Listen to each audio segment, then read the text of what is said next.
احمد پور شرقیہ منشیات فروشوں کا کام امام مسجد حافظ قرآن پر تشدد، پولیس کو کال کرنے پر خواتین کو بھی باہم انہا تشدد کا نشانہ بنا ڈالا۔ پولیس تھانہ دھوڑ کوٹ نے تاحال کوئی کارروائی نہ کی۔ ایک ملزم کی بیوی نے بھی ناجائز اسلحہ و منشیات فروشی کی تصدیق کر دی۔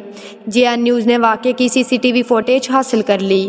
احمد پور شرقیہ موضوع نناری کے حافظ قرآن امام مسجد حافظ محمد عمران نے میڈیا کو بتایا ملزمان محمد ناظم، محمد عامر، یاسین اور غلام مصطفیٰ جو کہ منشیات فروش ہیں اور ناجائز اسلحہ بھی رکھتے ہیں، اصغر پیٹرولیم سروس پر اسے ڈنڈوں سے تشدد کا نشانہ بنایا۔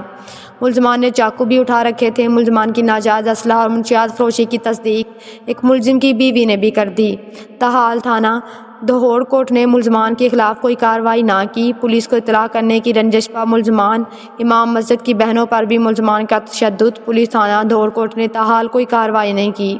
امام مسجد نے DPO بہاولپور سے منشیات فروشوں ملزمان کے خلاف کارروائی کا مطالبہ کیا ہے۔